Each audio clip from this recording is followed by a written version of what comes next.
Every minute, someone's life takes a terrifying detour, not down a dark alley, but into the sterile, bright halls of healing. They walk in seeking care and find themselves plunged into a nightmare. Most malpractice claims in hospitals are related to surgical errors, whereas most claims for outpatient care, which accounts for more than half of the paid malpractice claims, are related to missed or late diagnosis. Now, before you raise a pitchfork at every white coat you see, let's be clear. This isn't an indictment, it's a revelation. Because the truth is, any provider, any nurse, any human being capable of brilliance is also capable of a mistake. This is about understanding why and using that knowledge to build a safer future for every patient who walks through those doors. Welcome to FHEA's Scrubs and Subpoenas, Tales from the Witness Stand, a podcast where we'll peel back the sterile sheets and delve into the real stories of medical malpractice. Each episode, a cautionary tale, a blueprint for change, a reminder that even in the darkest corners of human error, there's a light. The light of knowledge, the light of empathy, the light of a future where healthcare becomes not a gamble, but a guarantee. So join us as we dissect the mistakes, illuminate the flaws, and ultimately learn to heal not just bodies, but the very system itself. Hello and welcome to another episode of Scrubs and Subpoenas, Tales from the Witness Stand. I am your host, Jonna Emil, and joining me again is Dr. Sally Miller. Dr. Miller, how are you? I'm well, thank you. And you? Not bad, not bad. Excited to hear another story. I like to play like a little nurse detective and try to figure out who done it and where do we go from here. So I am ready. I'm always really psyched and ready to hear these and to learn. Okay. Well, this is a rather short story. There's actually one encounter between the APRN and the patient, and then there's another physician encounter, one or two phone calls, and the end of the story. So it begins with a 39-year-old woman. This 39-year-old woman presented to an OB-GYN practice for a same-day appointment for evaluation of her irregular bleeding.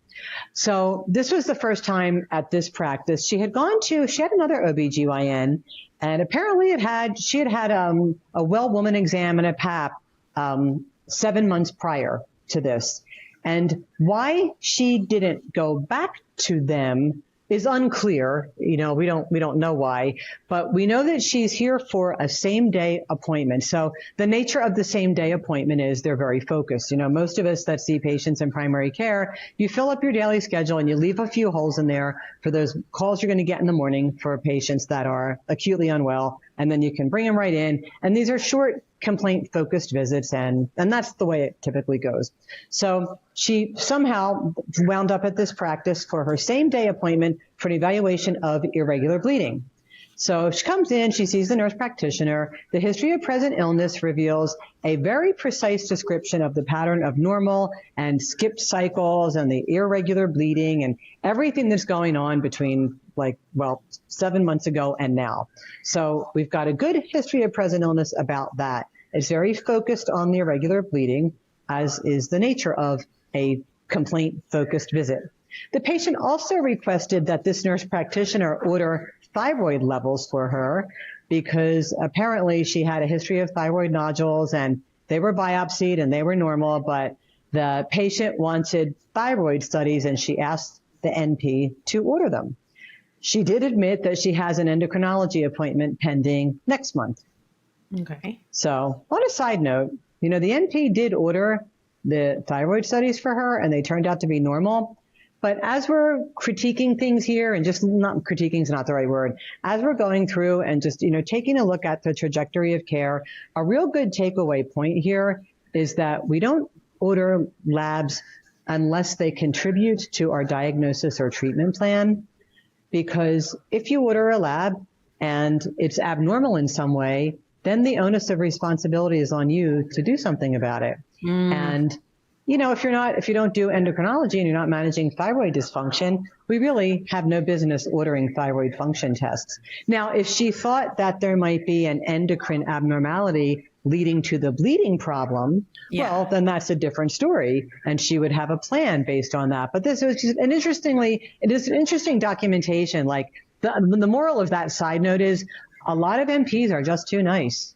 We just can't be that nice. If the patient wants it, Patients, and this is what the patient said. Oh, I had these nodules. I'm going to see endocrine next month, but could you just order my thyroid test? I want to see what they are. The answer is no. No, You can your smile when you say endocrine it. can do that. No, but yeah, that's not like, we don't just order stuff because somebody asks. We order things that are necessary to contribute to the diagnosis and treatment. As it happens, that particular thing has nothing to do with anything else that happened, but it's that kind of thing can blow up in your face. So when people ask you to order a thing, you really don't want to order it unless there's a good reason for you to do so. Okay, back to the story here. So now she's, being seen here because of her abnormal bleeding. And she goes on to report that her last GYN exam was 7 months ago and that it was all normal.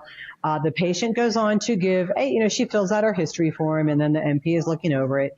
She goes on to review her menstrual history, gynecological history, sexual history, her medication. She's on a few different things, review of systems, and the family history notes that her sister died of breast cancer. Oh, and that's documented in the history. So then the MP goes on to do a physical examination for this complaint-focused visit, and she documents a detailed examination of the internal and external reproductive anatomy of the genitalia, the history and physical findings that led to this diagnosis, like a very complaint-focused thing. She's here for her regular bleeding, so there's a very detailed history of her bleeding patterns and any coincident medical conditions. What medications do you take? What, looking at the history. The physical examination is the pelvic exam, like it's the external genitalia and the pelvic exam. Again, very focused. Complaint appropriate counseling was documented, the potential causes of irregular bleeding, and some diagnostic studies were ordered, and that was that. The NP did document that she tried twice in the interview to get more information about the patient's sister's breast cancer, and that the patient didn't want to talk about it. The note didn't give all this detail. In her deposition, the NP said, I absolutely remember I tried on 2 different occasions to ask her more information about her sister, and she didn't want to talk about it. She said she was just there to talk about her bleeding. Oh, okay. The note did say that she assessed the family history and that the patient declined counseling, but that they didn't go into anything else about it. So that was the interaction. And NP, the patient, there were some laboratory tests that were done to evaluate for irregular bleeding, some other endocrine, like reproductive endocrinology and stuff. And the patient was advised to schedule a follow-up to come in and talk about her laboratory results. Well, 2 weeks later, the patient called the office to ask for her lab results, and she was told that she needed to make an appointment to come in, and she said she didn't want to. She didn't want to pay a copay to talk about her lab results. Oh, geez. So she was advised she needed another urinalysis. She was told to do that much, and otherwise she needed, to make an appointment.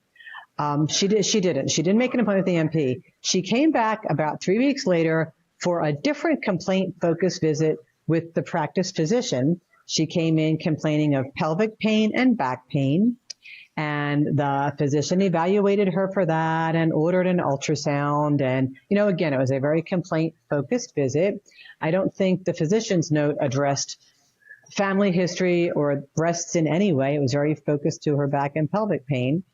The only other contact was by telephone when the patient had an ultrasound following her visit with the physician. And the physician advised that she go through another entire menstrual cycle and then at a very specific time in the cycle have her next ultrasound, because that's when they could best visualize the ovaries and be looking for if there's a ovarian cyst. That was leading differential. Okay. So she was advised of that. She was advised to repeat the ultrasound and then make a follow-up. A referral slip was left for her at the front desk. She never picked it up. She never repeated the UA. She never did her ultrasound again. The practice reached out to her 2 months later to encourage her to do the ultrasound, and she never did. And the next contact was a year and 2 months later, when the patient contacted the practice to advise that she had breast cancer and that she felt she was underdiagnosed during her encounter of 14 months previously. So What? that's the story. So there was, a plaintiff's witness looked over things, and essentially the allegation against the nurse practitioner was that there were a number of negligent acts and omissions, and that the NP failed to order or prescribe a screening mammogram or other breast health screening test or exam, failed to order or prescribe breast ultrasound, CT, or MRI, failed to order or prescribe ultrasound-guided biopsies of the breast, failed to refer the patient to an oncologist for evaluation, failed to order or prescribe genetic screening or genetic testing, failed to perform a clinical breast examination, failed to conduct any other breast cancer risk assessment, failed to intervene to protect injury to the patient, and failed to properly supervise staff in the office, like the people that, were advising her to come back and pick up her thing and stuff like that. And then the last one was otherwise acting negligently and carelessly, as more discovery may reveal. When in the world would the NP have done? So you're going to breast biopsy me when I tell you that my sister has a history of breast cancer? You're going to do a biopsy of my breast in that moment? It's just, or order an MRI or an ultra or anything. Like it really is ludicrous. Again, it's just an example of throwing everything out there, throw out the net and hope that you can catch something. So now I'm looking directly at the chart here, not my summary of it.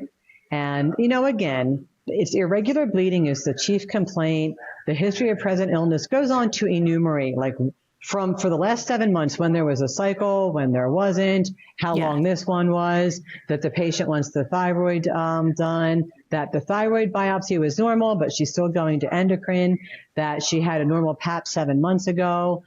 She did have a culture positive. There's this for bacterial vaginosis. There is this long thing, and there is patient has a sister dead, or sister, dead, check off, it's like a checklist thing here, various family members, sister dead, reason breast cancer, and then history, breast cancer. So she clearly discussed the breast cancer. At the end of the visit, she documents her, irregular bleeding, or I'm looking for exactly how she put it.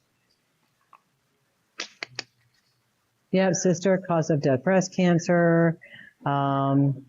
Oh God, this is long note. All these click and pick notes are so long now. And again, the exam of the genitalia was very detailed because that's why she was there. Right. Okay. Diagnoses, irregular menstruation, unspecified. Because that's all there is at this point. Because, when you have to assign an ICD-10 code, if you have a diagnosis, you make one. And if you don't have a diagnosis yet, you code the symptom or the various symptoms. And so she had some thought processes about why the patient's cycles were irregular, but no answers yet. So actually, this is really a very appropriate ICD-10 code. Menstruation is irregular. And then a series of tests were ordered. Prolactin, serum HCG, which is, of course, a must-do, CBC with differential, FSH, TSH, the usual suspects when you're trying to evaluate causes of an irregular bleed. And then in the counseling, there's a counseling section of the note, which is what we would think of for patient education, the education piece of the visit, and everything that was reviewed, and then 2 attempts to explore the family history of breast cancer. Patient was non-responsive. So, I really think any thinking person would realize that if the patient won't discuss risk factors of breast cancer, that she's probably not going to have a breast exam today. Yeah. But it would have been helpful to write that, again, pertinent negatives. Yes. Would be a good idea. The patient was 39, and there is no routine recommendation for doing screening mammography on a 39-year-old. Right. Now, there is a recommendation to begin breast cancer screening 10 years prior to the age of onset of a first-degree relative. So, but we don't even know how old her sister was because she wouldn't talk about her sister. Right. So we don't know when her sister was diagnosed with breast cancer. So to blanketly say, oh, because her sister had breast cancer, she should have done one too. Her sister could have been 20 years older than she is. That stuff really isn't that unusual. We just don't know. And then, of course, somebody else would say, well, Sally, you're slanting this the way you want to see it. Her sister probably was younger. But probablys probably one way or the other. They're just not relevant really when it comes down to reading the chart, fact, reviewing what's there. Don't know. And the other thing that we always have to keep in mind is that when the documentation, it would have been helpful if it was more specific about how we tried to pursue this family history and were rebutted into it. Yeah. I mean, as I read the note, I can totally visualize what happened here. When you read some of the other, like some other things that were in the patient's chart, so, the MP says, I will see the patient back when diagnostic testing is completed. So then the next thing that you see, I want to read these to you verbatim here. Somebody blank useless pages in medical records these days. Okay. The patient calls asking for the results of her labs. And, that's when she's told she needs to make a follow-up appointment so that she can come in and talk about her labs. And she says she's not coming. I'm going to give you the exact word for word. She doesn't want to pay a copay to talk to somebody that doesn't know what it was something like that doesn't know what they're talking about. Gosh. I'm going to find it for you. It might be tomorrow before I find it, but I want to read you anyway, the gist was she was not happy with the MP, more likely just not happy with the fact that it was an MP, even though the NP note was really much more detailed given a complaint focused visit. Like the MP elicited the smoking history and the physician said she never smoked. Just checked off no. Right. Would this have been one of the cases that for instance, it's like an AMA kind of thing. I'm trying to examine the breast. I'm trying to talk to you about your breast. And this is a risk factor and you don't want to talk about it. You don't want to let me examine it. So I need to document that. This I recognize as a provider is really important for us to talk about. You don't want to. I'm going to document that you don't want to, but you should because of XYZ.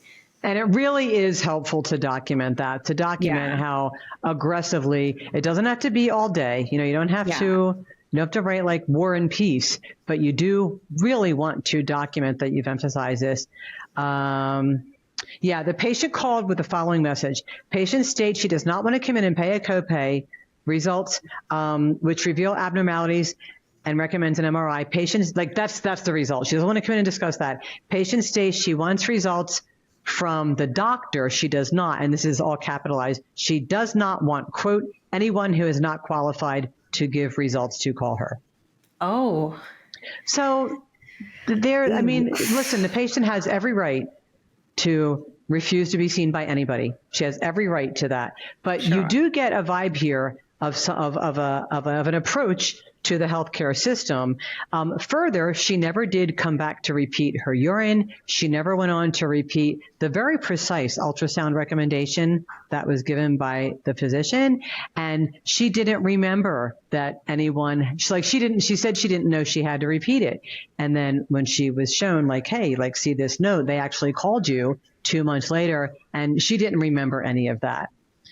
So it really does give the impression of someone who knows very much what she wants and doesn't want what she doesn't want. And it's just really hard to imagine that she would have been amenable to any sort of breast assessment, even further questioning about her own breast health. I mean, it's not just a mammogram. It starts with her own history. Has she had any history of tenderness, pain, lumps, any discharge, skin changes? Do these things occur? Do they come and go? Do they change with the cycle? She didn't want to talk about any of that, much less have someone do a breast exam in the office and diagnostic testing. I mean, she wanted her thyroid test. So I am, I'm drawing some conclusions here, and I guess I'm opining a little bit. But as a clinician, I'll bet everybody who's listening can identify with a patient under these circumstances. And it's unfortunate because there was a settlement here too. Oh, was there? Unfortunately, there could have been better documentation about if there's a first degree relative with breast cancer.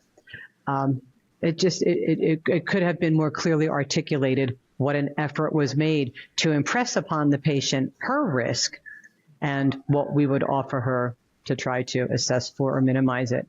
Oh, man. And did they bring in, because I'm thinking about the fact that you said that she had a PAP 7 months before seeing this NP. Was that provider also brought into this? No, in fact, that's who she went back to. That's who wound up actually, I guess she found a lump.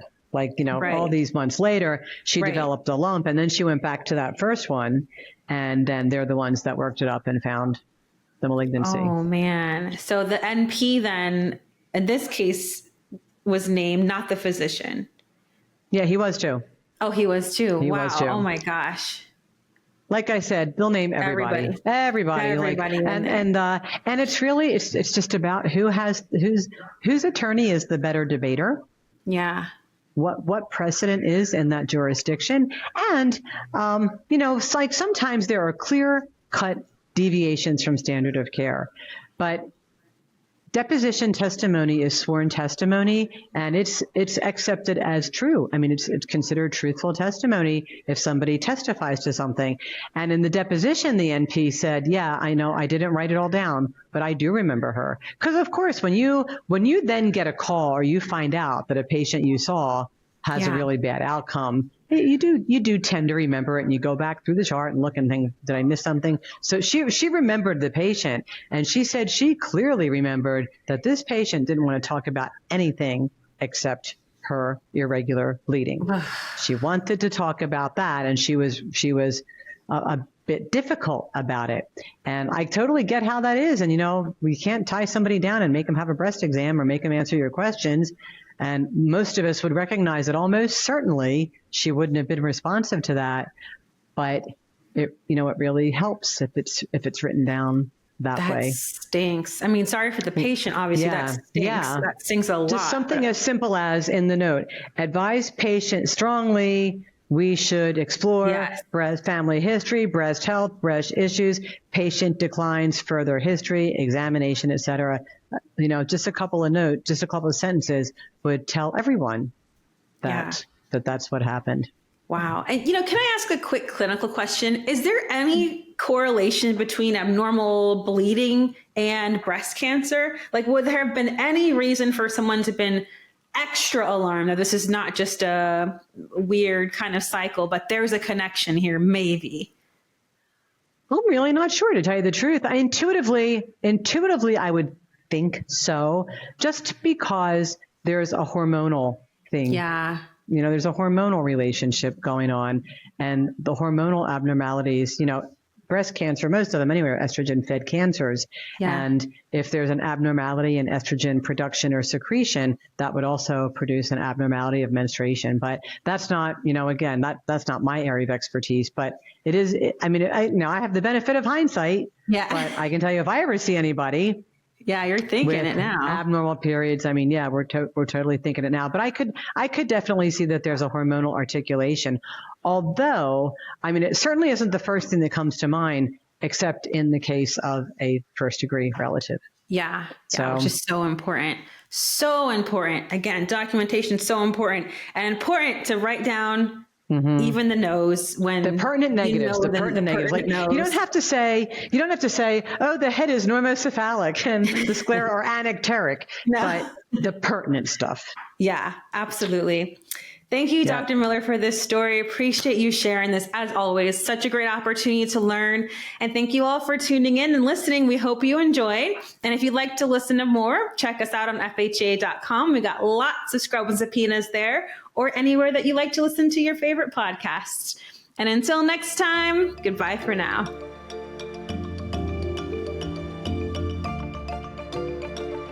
Thank you for listening and learning with Scrubs and Subpoenas. Tales from the Witness Stand, presented by Fitzgerald Health Education Associates. Please rate, review, and subscribe to this podcast. And for more NP resources, visit FHEA.com. Join us again next time as we dissect more medical malpractice cases.